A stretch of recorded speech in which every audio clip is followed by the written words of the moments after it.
In this video, I'm going to explain bubble warping. Bubble warping is a glitch used in the current any% route in Animal Well, and it is likely to be implemented into other categories in the near future. This video will have 3 parts: explaining why the glitch works, demonstrating how to do it consistently, and showing some examples where the glitch is useful. Timestamps are on screen and in the description, so feel free to skip to wherever you want. First, I'm going to explain why the glitch works. To understand how bubble warping works, you need to understand how objects are positioned on the map. Think of the map as a giant grid with an x-axis and a y-axis. Every object has a position on the x-axis and a position on the y-axis. Every object from the player character, to bubbles, to enemies, has a set of coordinates that tell the game exactly where that object is positioned. When I move my character around, my position is updated on the x-axis to reflect the direction where I point the stick, and when I jump, my position is updated on the y-axis. This is also how the flute item works. When I input a code with the flute, my character's x and y coordinates are immediately updated to put me in the correct spot on the map.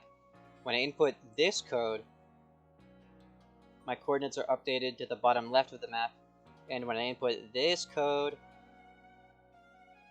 my coordinates are updated to the middle of the jungle in the top right of the map. This system also applies to bubbles. Bubbles naturally move upwards.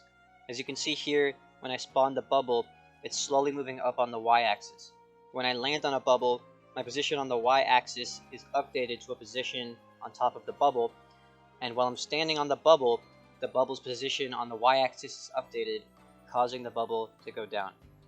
But watch what happens when I stand on a bubble and a ledge at the same time. It looks weird, right? What's happening here is my character touches the bubble for a frame. When this happens, my y-axis position updates to put me on top of the bubble, and the bubble also moves down because I'm standing on it. But one frame later, I touch the ledge. Since I'm still touching the bubble, and I'm now also touching a floor, the bubble continues to move down for one frame, but my character stays on the floor. If I'm on the floor, that means I'm not on a bubble, which means the bubble should start moving up. So the bubble moves back up into my character, and this cycle repeats over and over again several times per second, which is why the bubble looks so weird. On the frame I touch the bubble, my y-axis position is updated, and then the bubble falls below me again, comes back up, and I touch it again, updating my y-axis position again. So like I said before, a flute code updates your x-axis and y-axis position after you input it, and a bubble updates your y-axis position on the frame that it touches your character. So, what happens if you input a flute code on the same frame that a bubble touches you?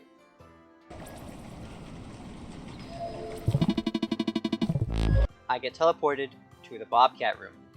The reason why this works is because of my y coordinate getting updated by the bubble during the teleport.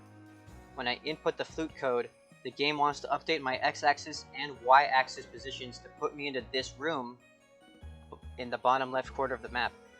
And at the same time, this bubble updates my position on the y-axis, causing my character to teleport to the x-axis of the flute code and the y-axis of the bubble, thus performing a bubble warp. So now I'm going to show you how to consistently perform this glitch. For this example, I'm going to warp to the chameleon boss fight. I'm picking this room because its x coordinate lines up with the x coordinate of the jungle warp, and its y coordinate lines up with the platform I'm standing on right now. The first step is to shoot a bubble, and then stand on the bubble such that one of my feet is on the bubble and the other one of my feet is on the platform. Now I'm going to input the flute sequence except for the very last note. The reason why we aren't doing the last note is because we don't want to warp until we know the bubble is about to update our position. Now, I'm going to spam pause until the bubble is a circle. A circle-shaped bubble means my character is not currently standing on it, and on the next frame, it's going to move up into me and update my position. Once the bubble's in the right spot, I'm going to hold down the flute button, hold down the direction of the last note, and unpause the game, and boom, I'm right where I want to be. Sometimes you might have to pause the game if you're warping through water, or else you'll drown. But as you can see on the map, my x coordinate lines up with this warp in the jungle, and my Y coordinate lines up with where I placed the bubble in the other room. And look, now I can grab the flame without having to fight the chameleon.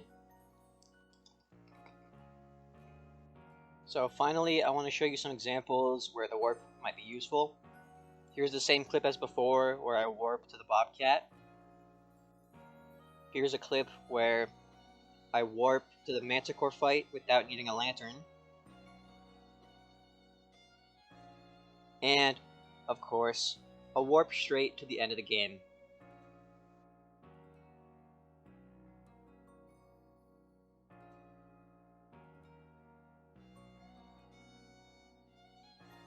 Notice how I had to pause by opening the inventory here to avoid drowning. But now I can just walk to the fireworks and beat the game. So that was how to do bubble warps in Animal Well. Thank you for watching. I hope you enjoyed. See you later.